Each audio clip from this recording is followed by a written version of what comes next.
Okay. Okay, I'll see you in a minute. Hello? Maria, can you hear me? I can. Okay. Thank you. Just stay on the line.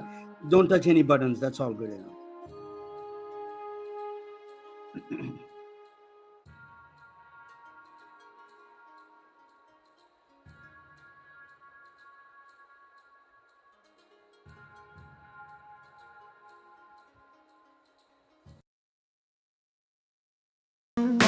Net bricks on the healthcare in between. Physics, art, and math got us down this path. Historical tales come alive, where science and stories dive. Blended facts with heart, knowledge from the start. Need bridge blues we sing to the future memory. Health and science in the mix. Midbridge got the fix.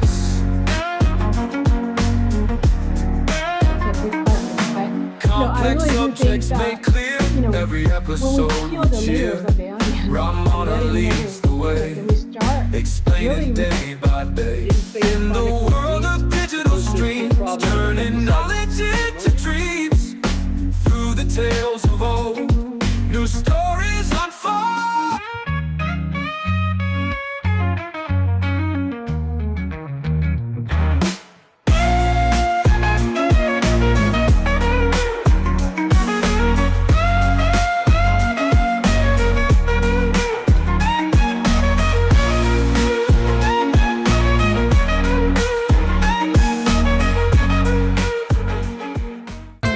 MedBits Webcast is a new kind of healthcare media channel to break the silo mentality and foster interdisciplinary thinking. Our mission is to fill that gap and to create a curiosity through different lenses, tapping the passion that guided the historical figures in medicine and bringing present-day groundbreaking research to the front lines. We interview physicians and leaders in the industry about present-day healthcare challenges on our live programming.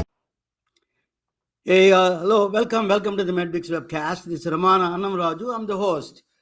We are going to talk about a little bit interesting stuff. It's a deviation from the regular other kind of stuff. Actually, it's we have as I come to know that we have a 5,800 outpatient surgical centers in this country. So they provide a more than like a 40 million, close to 30 to 40 million. I'm not sure the number wise. But they serve the people, that's what it's saying. But, what are the regulations there? A lot of doctors wanted to open surgical centers, gastroenterologists, and even plastic surgeons and all of them. So what are the regulations required for that? Every state is different. There's a federal rules, there is state laws, and then there's some of them are run by county laws and accreditation organizations. So we have lots of different people governing these outpatient surgical centers, because that is going to be, if the healthcare to be successful, I think to make it work, we need to decentralize the entire hospital system. We need to get more outpatient surgical centers, no question about that. So not only here, they're around the world. So, and also, then we're going to talk about a little bit about the good and bad of the medical tourism. There is a lot of hype towards the international tourism, and we were going to talk about that with Maria Todd. She is joining from Utah, state of Utah. Let me bring her to the table. Maria is a very expert. She has a 30 years experience. She has a PhD. She has 30 to 40 years experience around the world. Actually, she was working in India, Nigeria, Austria, different countries in Europe. So she knows, she's familiar with all the rules and regulations of the surgical centers and medical tourism. Let me bring to the table. Let me bring it to the main stage. Hey, welcome, Maria. Welcome, Maria, to the MedBix webcast. Thank you. So tell us a little bit your background, professional background, if you can give me a little bit more. Well, I've been in the business for 44 years. I have been working in 122 different countries at the behest of embassies and state departments and agencies that are over health ministries, tourist ministries, foreign affairs, international development, etc. I've worked as a facilitator, but that was back in the 1970s. And now I'm the director of business development at the St. George Surgical Center, which is located in St. George, Utah, not Utah. And we are a four operating theater center in one location and a 4 operating theater in a second location about 5 miles from the first one. Okay, let us talk about a little bit of ambulatory surgical centers. Is it what are the regulations govern those surgical center, outpatient surgical centers? Where to apply if the doctor wants to either a single specialty practice or a multiple? Can they do multiple specialties? A single doctor? What are the regulations governing these ambulatory surgical centers? Anybody can own one. Corporate entities can own one. Physicians can own one. Groups of physicians can purchase and operate one. Every state in the United States has different rules and regulations. There are 2 primary accrediting bodies, the AAAHC and Quad ASF. AAAHC tends to accredit standard. What are the abbreviations for those organizations? The Ambulatory Healthcare Association. You're asking me after on my 14th hour of the day. Everybody talks about them as AAAHC and Quad ASF. We don't use the words typically in conversation. We use the letters. Okay. Okay. And when they accredit them, the Quad ASF typically accredits surgery centers that are owned by a physician inside their private clinic. So they're smaller and they have slightly different rules. When you get accredited by the AAAHC, it's usually a freestanding surgery center, and both have pre-COVID launched international arms where they now accredit organizations outside the United States based on the standard of care where the care is being delivered. So a lot of people make the mistake and misassumption that this is an international accreditation to American standards. It is not. It is an accreditation that benchmarks against the average of the care level in the community in which the care is delivered, same as JCI. And so it's voluntary, and the standards are published. It's expensive, and there's a lot of work involved in it, and then you have to do it again every 3 years. Is there any difference between a single specialty, like a plastic surgeon wanted to to do the plastic surgery, or a GI the gastroenterology doctor wants to open a surgical center? Are there any, if he wants to open to other doctors, can they do multiple specialties? Can they do that, or they are limited to it depends on the regulatory aspect of that process? It's not a regulatory aspect. It is choice. It is business model and business choice. So a single practitioner can open up a practice, multiple specialty surgical centers, and then can invite other doctors to do the surgery. Absolutely. Can sublease that process there. Okay, let us talk about that a little bit. What is the role of a Medicare in this whole process? Medicare sets forth the standards of cases that can be performed and paid for in an outpatient setting, and then they reserve some cases like a total hip or total knee revision. Those cases, because of the fact that when you're hammering out the implant, you could fracture the bone. So therefore, they want that case done with the backstop of an of an inpatient setting in case it's needed. Other than that, Medicare pays slightly better and is more receptive to certain outpatient cases. In fact, they want you to explain with real good reason and defenses of medical necessity if you want to do a total knee or a total hip now in an inpatient setting for an admitted patient. If you are doing a standard total knee, total hip, they expect you to do that in the outpatient setting, be it the outpatient setting of a full-fledged hospital or a freestanding ambulatory surgery center. Is there any reimbursement difference between the outpatient surgical centers or inpatient hospital? Is there any facility fees added, or is there any difference in the reimbursement side? Yes, and they're all published and available and transparent for anybody to see them. They have to publish all these prices and upfront? Yes. Is it if they don't publish, what they do?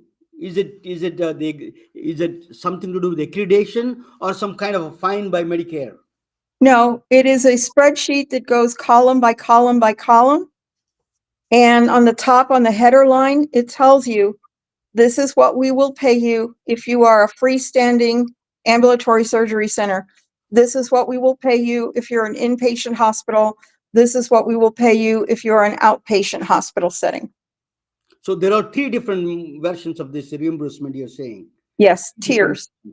So in outpatient center, usually they don't get the facility fee, right? Because inpatient hospital setting, they get the more facility fee. They can add that to the reimbursement structure. Is that right? Not necessarily. Okay. If the case is no longer approved for the inpatient setting, you don't get more, you might actually get less. So if I understand, what are the procedures, a lot of specialties, orthopedics is, everybody thinks that, everybody talks about orthopedics, but they're not the number one. GI is as my study is saying, that 34% of the operations are GI, and then next ophthalmology, and the third one is actually orthopedics. Is that true, or is it different? It depends on how you're defining the benchmarks. If you're talking about $1,200 cases, yeah, talk about GI all you want. If you're talking about $900 cases, talk about ophthalmology all you want. I don't know if you remember the episode of Lucy and Ethel on the Lucy Show, where they were trying to capture the chocolates on a conveyor belt, and they would move the conveyor belt faster and faster and faster. Well, that's like the comedy. An orthopedic case will bring in $50,000, but takes 90 minutes to do in some cases and 30 minutes to do in another. A cataract surgery will pay about $900 for the lens and maybe another $600 or $700 for the facility. And they move the patients through every 6 minutes. So are you doing a factory model, or are you doing major cases? So that is a big difference. Is going to make a difference. Let me ask you, the one of the regulations, is it certificate of need is required by the states for these centers? They have to apply? Only in a few states now. We don't have certificate of need except for places like Maine and Florida and very few others. That whole certificate of need process is going out the window. It has to be, but there's a lot of, still Georgia is a certificate of need is there in Georgia. They're trying to take it out in Georgia, but they have not done that yet. Let us talk about a little bit about the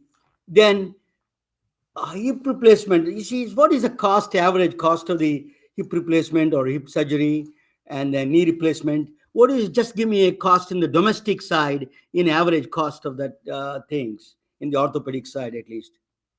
$30,000 to $50,000, payable at 30 by the insurance companies.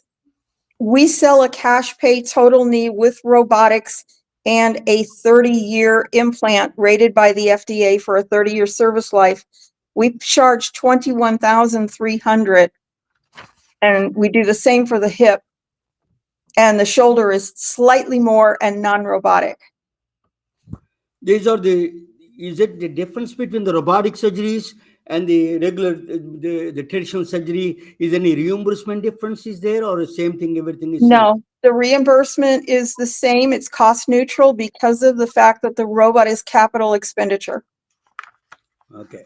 So the reimbursements are same. It doesn't make any difference, right? Yeah. That's correct. Yeah. Okay. So actually, I'm the home of, I'm very close to the Intuit Surgical here.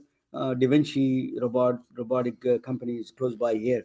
But let me ask you another question. Is now you're talking about there is a lot of countries, India, Thailand, all these countries. They are Apollo Hospital. I know very well where I'm from. Actually, originally I'm from there. Apollo. I went to school with the Apollo Hospital. One of the gentlemen there. I know So Sangeeta and I know Pradap very well. So yeah. No, I know. When he was coming here, he was with me at the time at the Pratap Reddy, and then Sangeeta's husband he worked with me together in New York City. We are friends together from there. And Sangeeta's husband, Mrs. Reddy, and his sister is Shailaja. They're from Atlanta, and she used to work for me at the time. But anyway, so tell us a little bit their model. They're promoting all these the tourism. They were big in tourism they want to take American patients. How does it work? I mean, how did they convince, if they who are the people really go for medical tourism? according to the director of business development, when I was in India in one of the Fortis hospitals, he told me that the US traffic is equivalent to about 0.5% of their revenue. One Okay. very small then. Very tiny. And I said, well, what about Canada? We've heard about flying busloads of patients from Canada. He said, that's rumor. That's urban legend. Typically, what I have seen in my entire career, reiterated again and again and again and again, is that medical tourism occurs within 2-hour concentric circles in flight duration. And there's several medical reasons and logistical reasons for that. Yeah. I saw your article on that one. Is I read a little bit about what you wrote. So let us talk about that. First of all, insurance. Who are those people who have a lot of cash that they need to have a cash on their hand to go there? Why they can't do that here? If they have insurance, they more or less they can get the same. If they have insurance, if they have that much rich enough to go that side of the country, what is the benefit of going to India for those people? I want to understand the payer mix in this one. Tell us a little bit about the payer mix. Well, insurers are not yet paying for medical tourism in any large way. Okay, that's number one. Anybody that tells you that is lying. Yeah. Okay, the second thing is, if they have a lot of cash, they have the freedom to go anywhere where they feel the best possible outcome is going to be available to them. Yeah. So if they think that that's the Mayo Clinic or Johns Hopkins, that's where they're going to go. Yeah, correct. So, but what? So they are beating the wrong drums. Why they do that? I was telling them all these years. It doesn't make any sense to me. I ran an IPA. I ran a small mini HMOs. I was working with the HMOs. Why do they want to go and give her that money, or anybody that is not probably legally possible? But how do they give that thing to these people standing there? Already they are the patients of one payer, part of the payers mix here. They're either Medicare or some of the HMOs or a member of HMO, whatever it is. There is no reason to go to the other countries. It doesn't show the incentive. What is a special incentive there, right? To going to the None other. whatsoever. None whatsoever. There are a few sensitivities, and I'll list them for you. Okay. One is what we see quite often, what I've seen in Thailand quite frequently, has been physicians from the US that don't want colleagues knowing their business. So they go for the anonymity.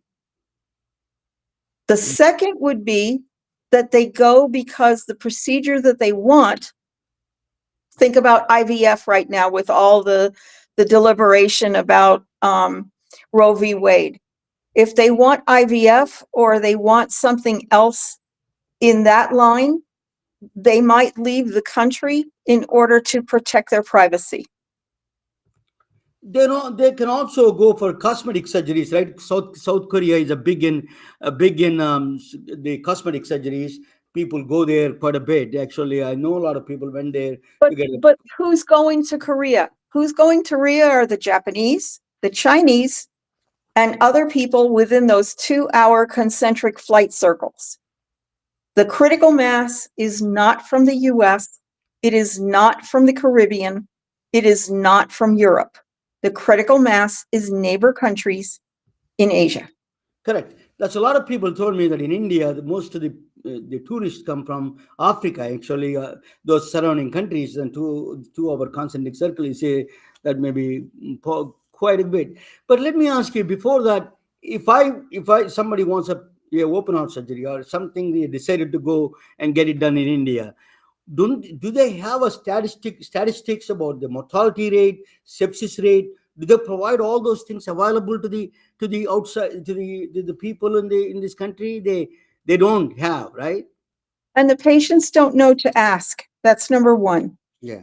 Okay. Number two, the patients don't understand NABH or JCI or any other accreditation scheme. They figure if you're open and your doors are open, you're probably accredited. And they're probably right. The third thing is, unless the doctor is some superstar that a rich person wants to see that superstar, those patients are not leaving the United States or their home countries. So there has to be a driver. And unfortunately, in places like India, where most of the doctors are associated with a hospital brand, the hospital brand markets its brand. It does not market the individual doctors. Why? Because if that doctor starts to build a following and develop a brand, they're going to take that and go establish their own thing, and the hospital will be out all of that investment. That also happens here in the United States. The hospital that's directly across the street from my office employs many physicians across many specialties, but they do not market them individually because they don't want them to establish a premier brand. They want the hospital to be the brand. But yeah, before I ask that question, what that is not a right system. You're artificially increasing keeping the prices up. The decentralizing is that you have multiple surgical centers open up and decentralize the healthcare system. That is a way to reduce the cost, not by artificially keeping up a silo centers and then Exactly. send them to the one places. It doesn't make any sense to me in that sense. Well, there's an old saying that an attorney told me one time. He said, if it makes sense in business, it's probably illegal in healthcare. Yeah, yeah, that's really maybe true. Let me ask you that this is the medical tourism, another medical kind of tourism. There's a lot of people go on cruise ships. That kind of a business could be a good model, right? The people are a lot of executives travel other countries to monitor their health care and doing that kind of a system. Is it what the business? It's been tried in the 30 years that I've been in medical tourism. It's been tried over and over and over again. It does not work. Number one, because the stabilizers on the ship make it too difficult to operate in the surgery. Things move. The Mayo stand items move. The back table items move. Who's going to be grabbing the patient and breaking sterile field to grab onto something when the ship starts to rock back and forth? That's number one. Number two, because of the flagship registry of the ship, if the patient has a complication, under which law will the case be tried? It's in maritime law. Yeah, that is a bigger problem. So Then you have on top of that the medical records requirements. A medical record is structured according to a national or state or both configuration and template. So if you are in international waters, which medical records format applies? Which standard of care applies? Yeah, the huge liability issue. What about the transplantation? A lot of times that people want to get a liver transplant or kidney transplant in other countries. That's where the medical tourism has some kind of a options available, because a lot of restrictive, certain countries are very restricted, right? There's the United States, you have to go through an organization. It's a very restrictive. You cannot be, because you cannot buy them through money. So are there any things that area can go a little bit progressive in that area? Medical tourism can be attractive to other people now. Well, okay, so in Thailand, I worked with the liver transplant program. And one of the things that we learned was you cannot procure the organ from another source. So you have to bring the organ and the donor with you. Mhm. So unlike the UNO system that we have here in the States, if you want to have a liver transplant in Thailand, you must bring your donor with you. That means 2 airfares, 2 risks for DVT, 2 risks for other altitude physiology problems, 2 hotel stays, and 2 sets of medications and everything else that goes with the liver transplant complex. No, Maria, nobody's going to take it from United States to a patient to They Thailand. do. They It doesn't make do. any sense.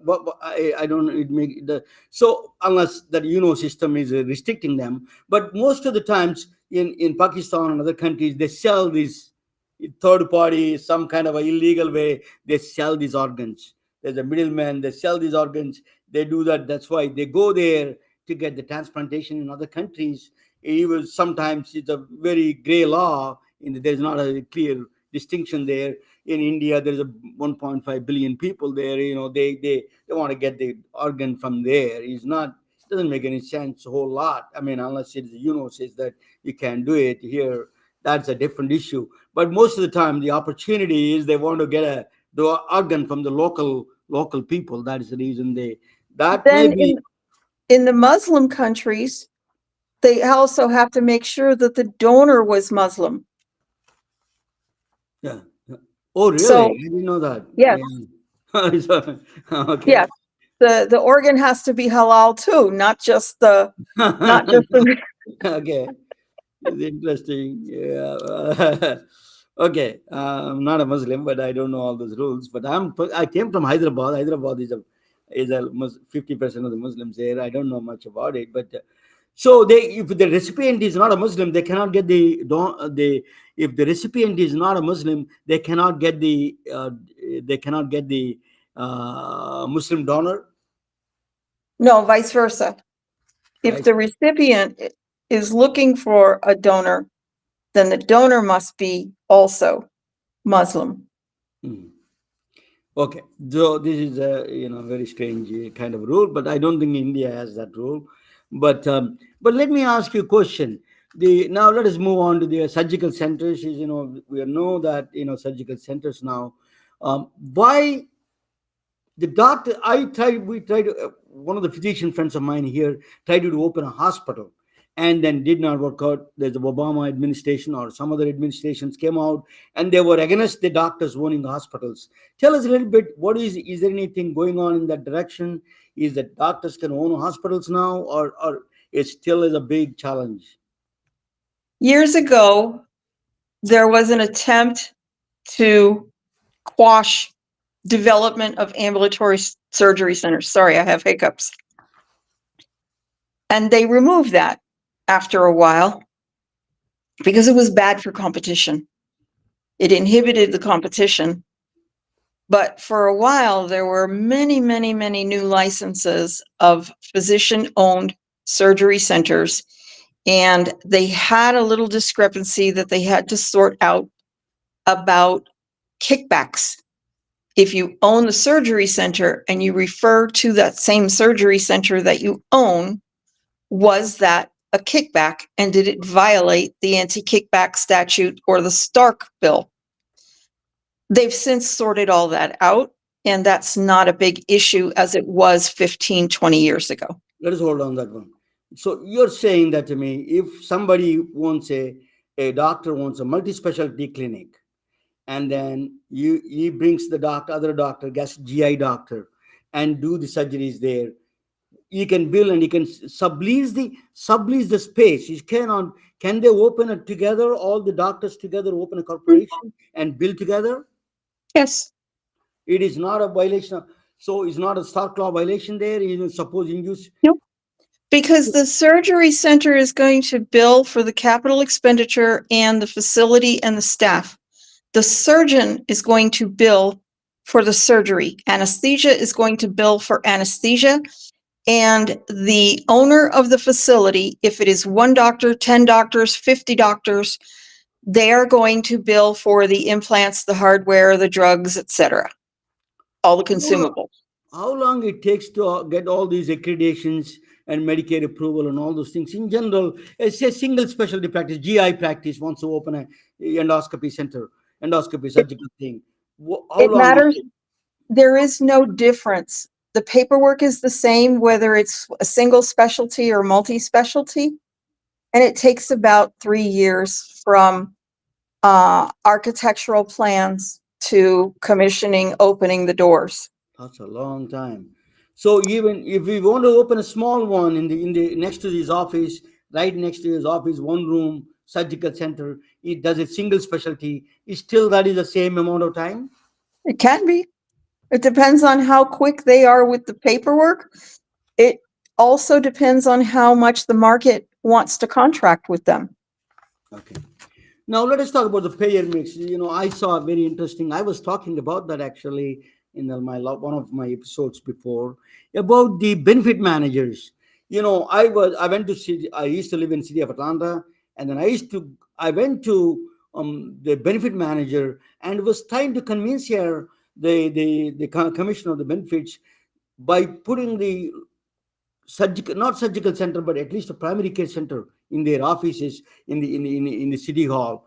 It can drastically reduce these things. They didn't understand it at the time.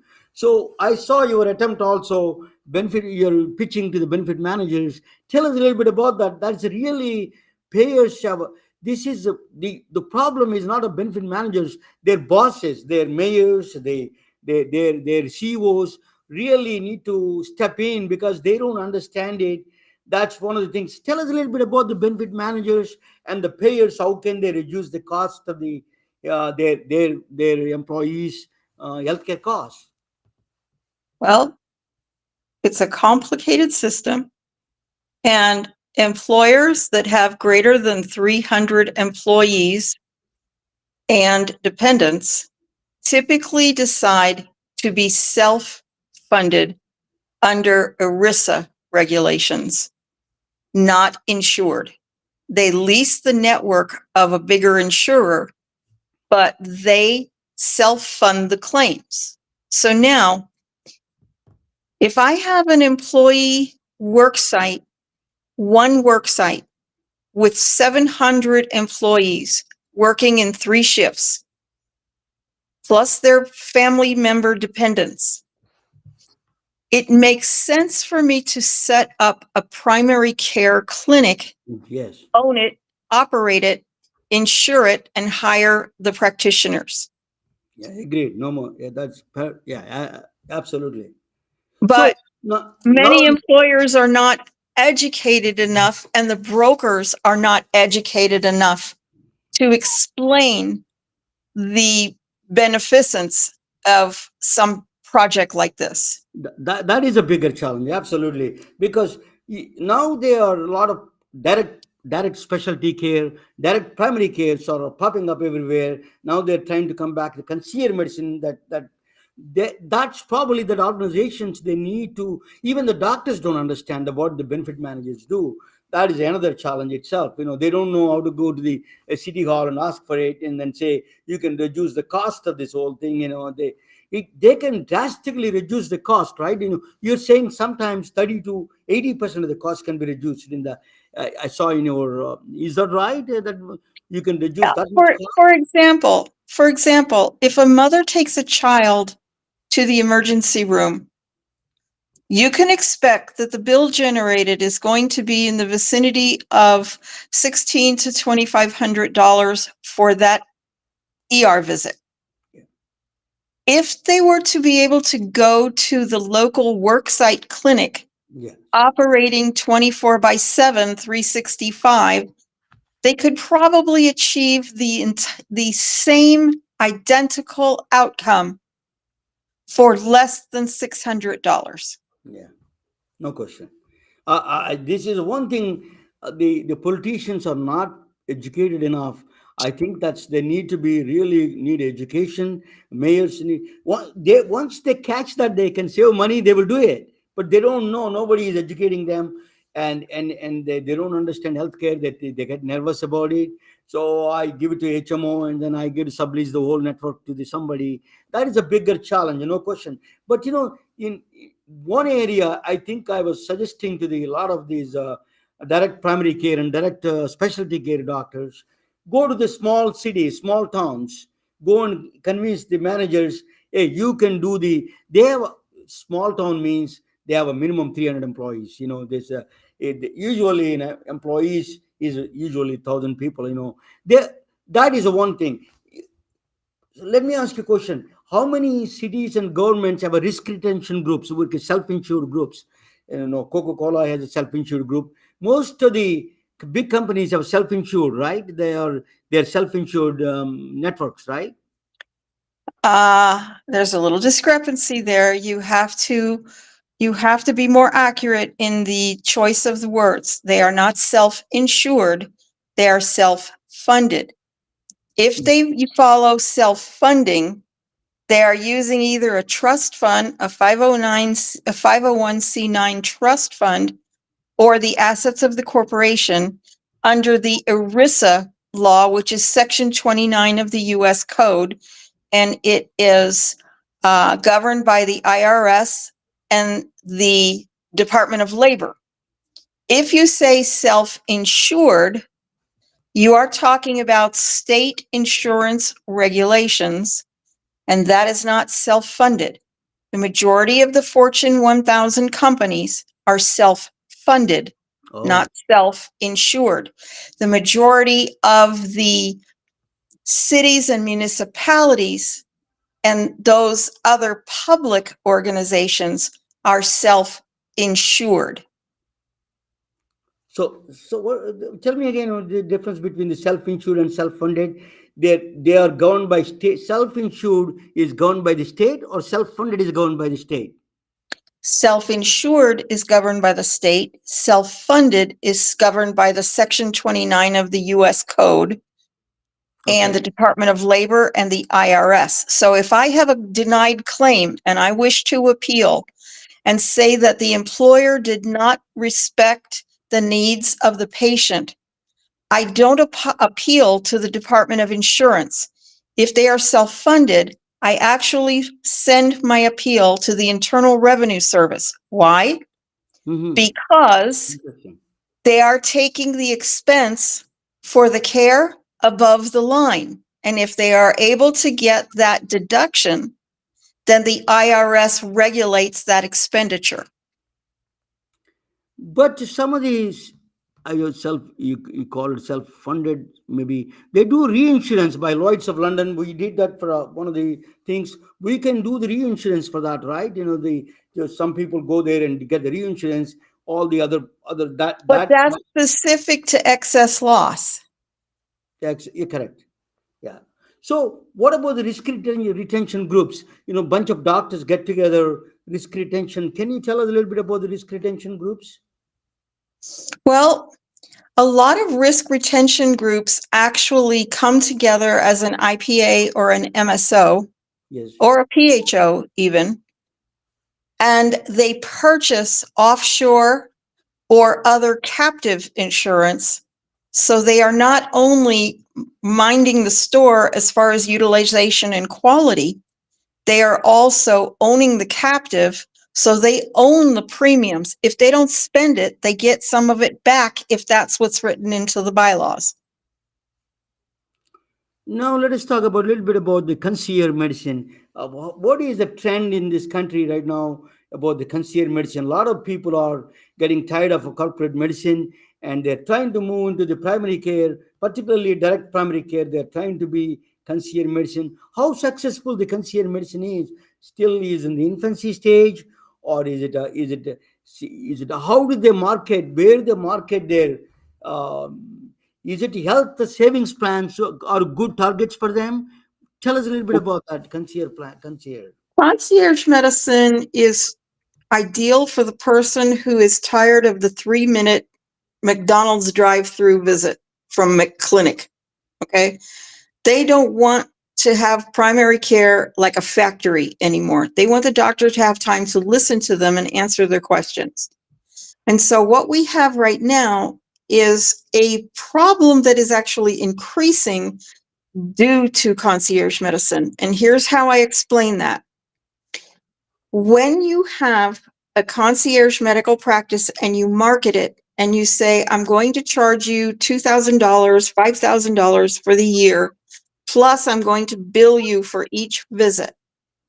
The people who have it say, I want that.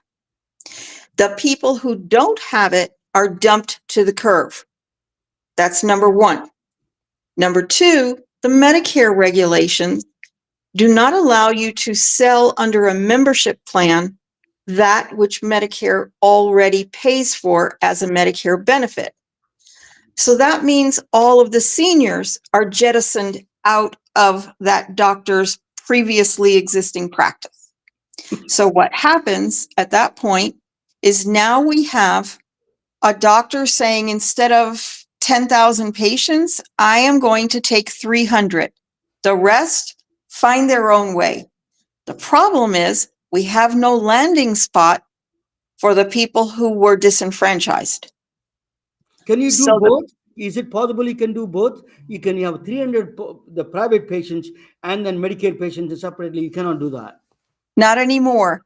As of April 1st, 2018, Cigna, Aetna, United, and others, Humana, they all put in, not in the contract, they put in the provider manual where nobody saw it, the prohibition against selling a concierge package and requiring concierge membership in order to be seen by a participating physician in that network, because they considered the payer considered the patient chattel and their corporate asset.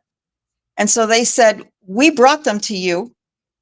We put you on the list of available providers.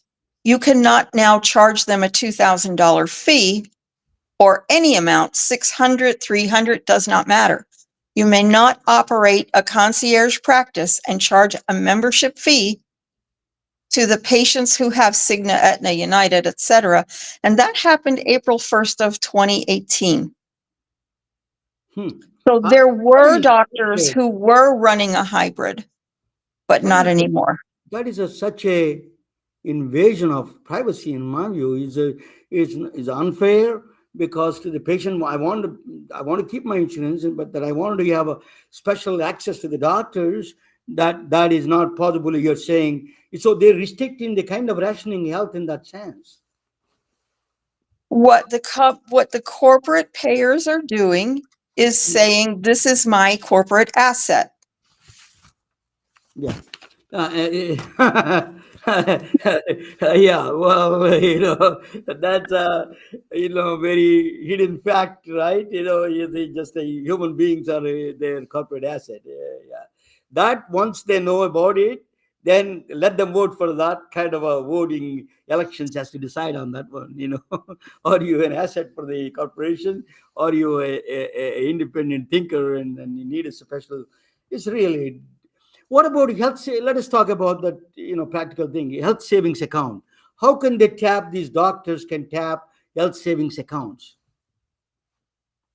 The primary care doctors, concierge medicine doctors.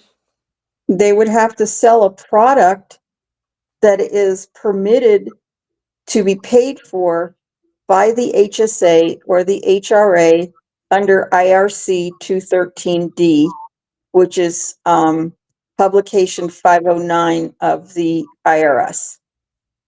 If the service is not listed in includable services under IRC 213D, you can have an HSA, but you can't use it to pay for the services that are not includable. And it's publication 502, I misspoke. So you're saying that IRS is telling what procedures to be allowed? Yes. So if I want a psychologist to go, and then I want a additional, back pain injections, so you have to go to the IRS for that? No, you have to pick the services. If you want to use your HSA money, you must use it on services that are in publication 502, which is the substance of IRC 213D. They have the list of procedures. They have a IRS has a list of procedures what you can offer or not by employees. Yes, IRS is coming up with a list. That's what you're saying. Is that it's been around since 2003.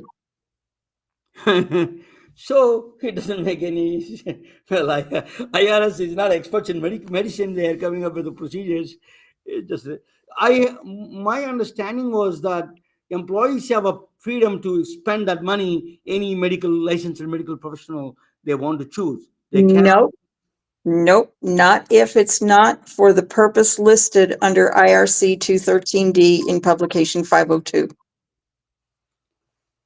It is a mind-boggling even for the people who are in healthcare field. These regulations are overburdening everybody in that sense.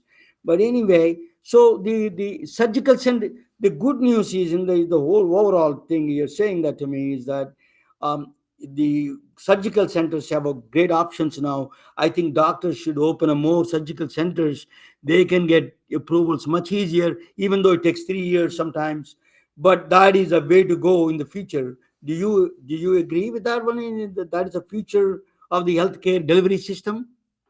There was a gentleman back in, I want to say 2008, 2009, an author by the name of Goldstein. And he said a phrase that echoed and resounded to me. He said, you have to match the model to the market. So if you just have a pipe dream to go and build an ASC, but the market doesn't need it and your business is not solving a problem, you may not succeed. That is feasibility study, right? How many what the population versus that is a feasibility part of it. Not for the. I'm not talking about what. For example, I used to own an imaging center. Okay, then I charge $500 for MRI. They go, the same patient goes to the MRI center in the hospital, in the inpatient. They're $5,000 they're charging. That it doesn't make any sense, that discrepancy. So if if I am a, if I'm politically savvy and if I'm aware of the system, I would go and prefer all the outpatient centers. No. That was what some investors in Texas thought about building independent freestanding emergency rooms. And it didn't pan out. Yeah, let us talk about independent emergency centers because you are there. I wanted to ask you. One of the thing is when you say urgent care, minor emergency care, they are giving a flat fee for the patient walks in. They say insurance company said that we give a flat fee. We're not going to pay you procedure, but if you do X-ray or ultrasound or if you do a procedure, they don't want to pay for that. They want to pay a bundled, one fee to them. That is a big problem for a lot of these centers, and they lost money. Is that right? Is Yep. that so? Yep. It's not lucrative to open a minor emergency care walk-in clinics. Is not lucrative because of the insurance companies. Well, and because many of the state laws require that an insurance company, an HMO, pay for emergency, bona fide emergency care, that they must pay it without prior authorization or anything else. Now you have that No Surprises Act. And so the No Surprises Act actually conflicts with the state law of any port in a storm and TALA and some of the other rules about not requiring prior authorization for urgent or emergent care. But a lot of people misuse the emergency room because the primary care office is not open at a convenient time. If those cases are denied retrospectively, the center, the urgent care center, the freestanding ER gets no money and accumulates bad debt. Bad debt doesn't turn on the lights.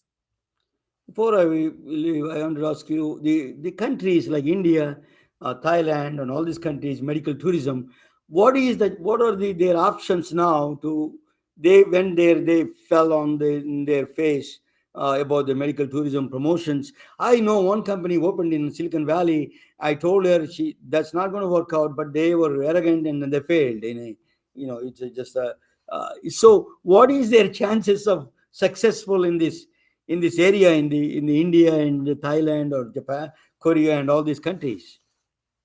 You mean for a facilitator in the US or a facilitator in India? India. If they go looking for source market patients from Pakistan and some of the other local markets, they will Yeah, probably do well. correct. But if they are going to set up in Silicon Valley, a fool and his money is soon parted. Yeah, that is going to be. It's a very complicated. It's just, more I listen, more I get confused about this whole thing.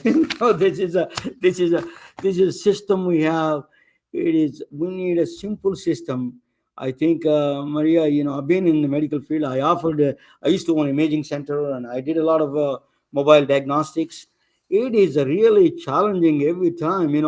Still we don't have in rural Georgia, for example, we don't have access to a lot of people who don't know until 97th month they have a twins because nobody did a ultrasound on them. So we have a lot of these challenges at the head of this healthcare system.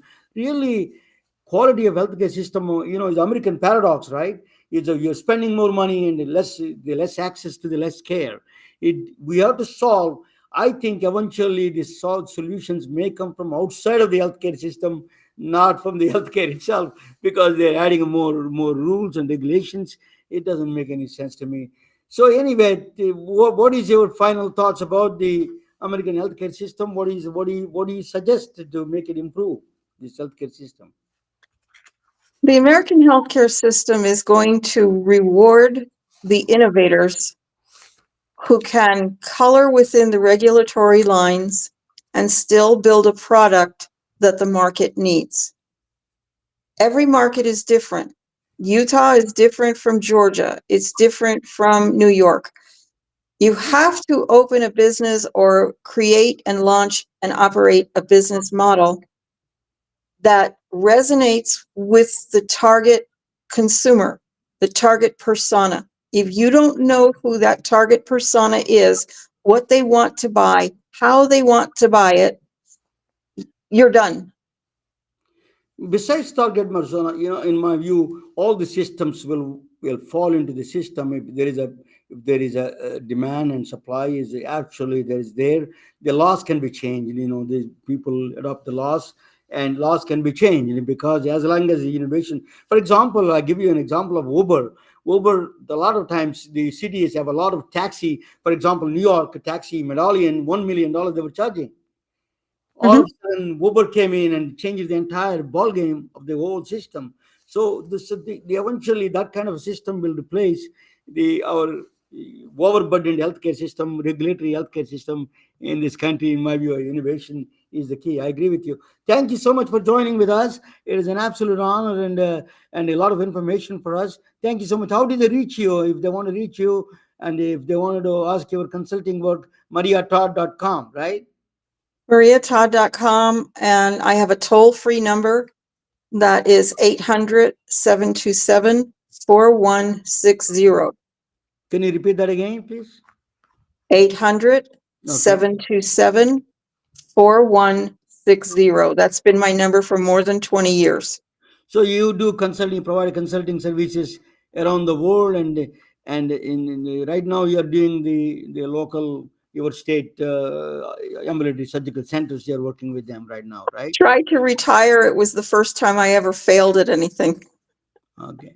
Yeah, so you wrote a lot of books, and I mean you have several books on the pipeline, right? You did 29 books. You said that mostly regulatory aspects, probably to educate the doctors and everybody else, right? Yeah, all of my books are available on Amazon and then through the publisher. I'm an Informa author. So Informa out of Dubai takes care of all my publishing. I don't self-publish. So just let's talk about Dubai a little bit. They're promoting a lot of nowadays. They're coming here. They're trying to promote. There is a place for central tourism. Is it anything that's going on in that area? Is Dubai is going to be the new center of healthcare excellence? When I went to Dubai and looked at the Dubai healthcare city, I did not see evidence of that. Okay, so so that's let us put that we get more confusion, more marketing, less. We have a really lost in this world. I think American healthcare system really need a true leader, a true innovator, and the leaders we need it. Thank you so much. Thank you for joining with us. My pleasure.